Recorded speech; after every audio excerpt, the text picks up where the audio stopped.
भागते भागते अचानक मैं एक गारनुमा कमरे में दाखिल हुआ, लेकिन वो कमरा था जो खत्म होने का नाम ही नहीं ले रहा था। मैं भागते जा रहा था, लेकिन वो कमरा खत्म ही नहीं हो रहा था। उस कमरे का कोई दरवाज़ा ही नहीं था। फिर वो खौफनाक तहखाने में मैं जा पहुंचा, जहां हर तरफ खून ही खून की बदबू आ रही थी। वहां पर बहुत ज़्यादा बदबू थी और खौफनाक खोपड़ियाँ वहां पर चारों तरफ पड़ी हुई थी। वो दुल्हन जैसी डाकन मेरे पीछे ही खड़ी थी और बोली, जब तक तुम मुझसे शादी के लिए राजी नहीं होते तुम इसी जगह पर बंद रहोगे। इतना कहकर वो दुल्हन वहां से चली गई और तहखाने का दरवाज़ा अपने आप ही बंद हो गया। यानी किसी ने उसे बंद नहीं किया, बल्कि वो खुद ब खुद ही बंद हो गया। अब मेरा तो तहखाने में मानो जैसे दम घुटने लगा था। मैं चिल्ला रहा था, जोर जोर से आवाज़ें दे रहा था, लेकिन वहाँ मेरी आवाज़ सुनने वाला कोई भी नहीं था। मेरे अब कुछ समझ में नहीं आ रहा था कि मैं करूँ तो क्या करूँ, किस तरह इस जंजाल से, इस जगह से बाहर निकलूँ, कैसे इस तहखाने से बाहर निकलूँ। पूरी की पूरी रात गुजर गई। मैं यही सोचता रहा कि यहाँ से कैसे बाहर निकलूंगा। यहाँ तक कि ऐसा सोचते सोचते और कोशिशें करते करते सुबह ही हो गई। मैं उस तहखाने में अभी तक बंद था। अचानक जब सुबह तकरीबन 8 या 9 बज रहे होंगे, तब फिर से वो दुल्हन नुमा जिनजादी मेरे पास आ गई। आज उस लड़की के हाथ में, उस जिनजादी के हाथ में कुछ पुराने जेवर भी मौजूद थे। आते ही उसने वही सवाल, घिसा पिटा सवाल जो वो रात भर से पूछ रही थी, वही पूछा कि तुम मुझसे शादी करोगे या नहीं करोगे, तुम मुझसे शादी करने के लिए राजी हो या नहीं हो। मैंने तुम्हें रात भर का वक्त दिया था। रात भर में तुमने सोच लिया होगा तुम्हें क्या करना है। तुम शायद मुझसे खौफ नहीं खा रहे। तुम नहीं जानते फरहान, मेरे अंदर इतनी ताकत आ चुकी है कि मैं तुम्हारे साथ कुछ भी कर सकती हूँ, तुम्हें पल भर में ख़त्म भी कर सकती हूँ। फिर भी मैं तुम्हें मौका दे रही हूँ क्योंकि तुम इंसान हो। मैंने कहा, ऐसा कैसे हो सकता है? तुम एक जिनजादी हो, तुम तो आग से बनी हो और मैं इंसान। हम दोनों की शादी कभी नहीं हो सकती। तुम प्लीज़ मुझे मेहरबानी करके जाने दो। जैसे ही मैंने उस दुल्हन नुमा जिनजादी से ये बात की, दुल्हन ने गुस्से से वो जेवर जो उसके हाथ में थे वो फेंक दिए और बोली, जब तक तुमसे शादी के लिए हाँ ना करवा लूँ तुम मुझसे शादी नहीं करते। तुम्हारा इसी तरह घुटता रहेगा दम यहाँ पर रहकर। तुमसे शादी करके जब तक तुम्हारा खून नहीं पीऊंगी मैं उस कब्र से आज़ाद नहीं हो सकती। जब तक तुम मुझसे शादी करने के लिए राज़ी नहीं होगे, इसी तहखाने में भूखे प्यासे सड़ते रहोगे। तुम क्यों नहीं समझ रहे हो कि मेरी शादी इंसान से होगी, तभी वो अमल, तभी मैं जिनजादी उस आमिल जिनजादी से आज़ाद हो सकती हूँ। मैंने उससे पूछा, आज़ाद कैसे होगी? तो तुम उस कब्र में कैसे गई? तुम्हारी कब्र कैसे बनी? ये बात की बात है।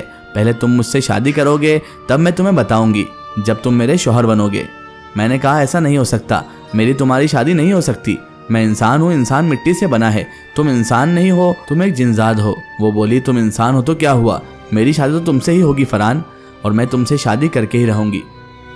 बस मेरी मजबूरी यह है कि तुम्हारी मर्जी के बगैर ये शादी नहीं हो सकती, वरना अब तक मैं तुमसे शादी कर चुकी होती। उसके बाद वो मुझे देखती हुई कमरे से, उस तहखाने से बाहर चली गई। तहखाने का दरवाज़ा फिर से बंद हो चुका था।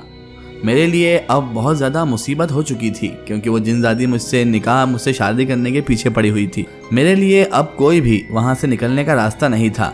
दोनों ही तरफ मौत खड़ी हुई थी और मैं भूखा प्यासा 2 दिन से उस तहखाने में बंद था, और अब मौत मुझे अपने सामने ही दिखाई दे रही थी। समझ नहीं आ रहा था कि मैं यहाँ से निकल पाऊंगा या नहीं। यही सोचते सोचते अचानक मेरी आंख लग गई और मुझे ना जाने कब ही नींद ने अपनी आगोश में ले लिया। जब मैं सोया तो मैंने ख्वाब में देखा कि मुझे एक सफ़ेद दाढ़ी वाले, सफ़ेद लिबास वाले आमिल दिखाई दिए जो बुजुर्ग थे। उन्होंने मुझसे आते ही कहा, बेटा, तुम अगर उस कब्र वाली दुल्हन से छुटकारा पाना चाहते हो तो तुम्हारे गले में जो ताबीज़ है उसे उस कब्र में डाल दो, लेकिन उसके बाद तुम आयतल कुर्सी का विर्द करते रहना बेटा। तुम मुसलमान हो और वो मुसलमान नहीं है, वो एक गैर मुस्लिम जिनजादी है और उसको तुम जला भी सकते हो, बल्कि उसे जलाना ही है। मैंने कहा, लेकिन बाबा जी उसके साथ ये सब क्यों हुआ? बाबा जी कहने लगे, बेटा वो एक आमिल थी और वो चाहती थी किसी इंसान को अपने कब्जे में करके उसको अपना शौहर बनाकर वो इस दुनिया में रहे।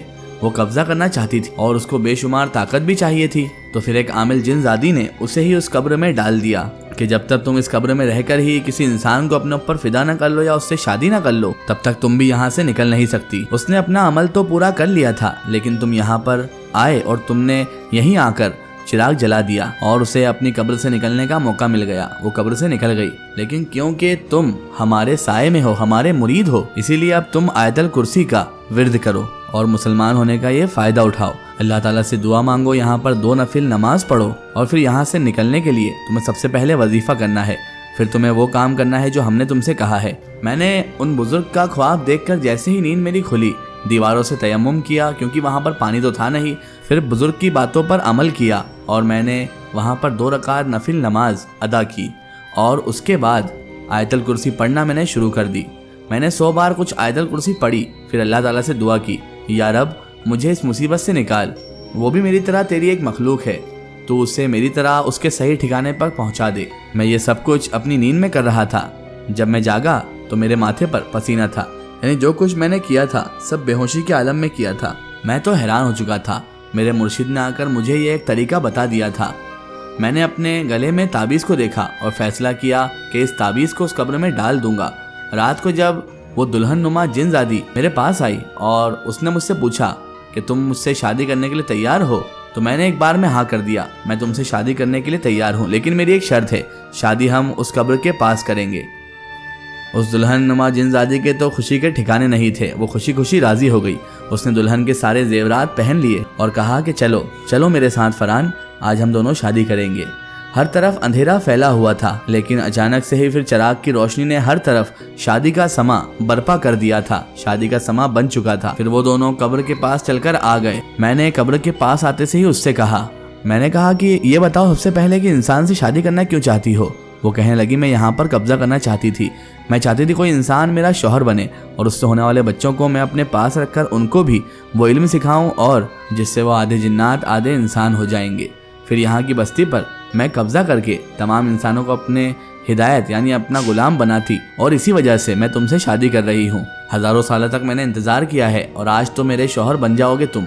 लेकिन ये बात बताओ, मैंने उससे एक और सवाल कर लिया कि एक बात बताओ, तुम तो हिंदू हो, तुम गैर मुस्लिम हो, तो हम कहाँ पर शादी करेंगे। मुझे नहीं पता कि हिंदुओं में कैसे शादी होती है, वो तो आग के गिर्द शायद फेरा लगाते हैं ना। तो वो दुल्हन नुमा जिन्नज़ादी कहने लगी, हाँ, हम भी इस कब्र के चारों तरफ फेरा लगाएंगे। उसके बाद उस चिराग को उस कब्र के ऊपर उस दुल्हन ने रख दिया और उसके बाद वो दुल्हन नुमा जिन्नज़ादी मेरे पीछे पीछे चलने लगी। जैसे ही मुझे मौका मिला कब्र के पास आने का, मैंने वो तावीज़ कब्र के अंदर डाल दिया। जैसे ही मेरा तावीज़ कब्र के अंदर गया, हर तरफ आग ही आग जैसा लग रहा था। आग हर तरफ लग चुकी थी, चीखों पुकार मच गई थी। बहुत सारी औरतें रो रही थी, चिल्ला रही थी, हर तरफ से सिसकियां उठ रही थी।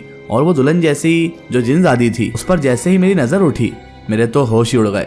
उसका चेहरा जल रहा था, वो कर्रा रही थी, तुमने बहुत बुरा किया, तुमने मेरे साथ बहुत बुरा काम किया है, मैं तुम्हें मार डालूंगी। मैंने कहा, तुम एक जिन्नज़ादी हो और ऊपर से गैर मुस्लिम भी हो, तुम्हारी शादी हरगिज मुझसे नहीं हो सकती। बस तुम्हारे लिए मैं दुआ ही कर सकता हूँ कि अल्लाह ताला तुम्हारी रूह को सुकून दे। तुम भी अल्लाह की मखलूक हो, अगर मुसलमान होकर दुनिया से जाती तो मुझे बहुत अच्छा लगता। तो वो जिन्नज़ादी जलते जलते कहने लगी, मैं मुसलमान नहीं हो सकती। मैंने हज़ारों साल से अमल किया था ताकि मैं यहाँ पर कब्जा कर सकूँ, लेकिन तूने मेरे साथ बहुत बुरा किया। मैं वापस आऊँगी और तुझे ख़त्म कर दूँगी। लेकिन ऐसा कुछ ना हुआ। हर तरफ धुआं धुआं फैल रहा था। फिर मैंने अपनी आंखें बंद कर ली। जब मैं वहाँ पर आँख खोलता हूँ तो वहाँ पर किसी भी चीज़ की कोई खबर ना थी, ना ही वो वीराना घर मौजूद था। बारिश भी ख़त्म हो चुकी थी और बर्फ़बारी भी। फिर मैं अपने घर आ गया। घर आकर मैंने चैन की सांस ली और मैं अपने मुर्शिद के पास गया जिन्होंने ख्वाब में आकर मेरी रहनुमाई की थी।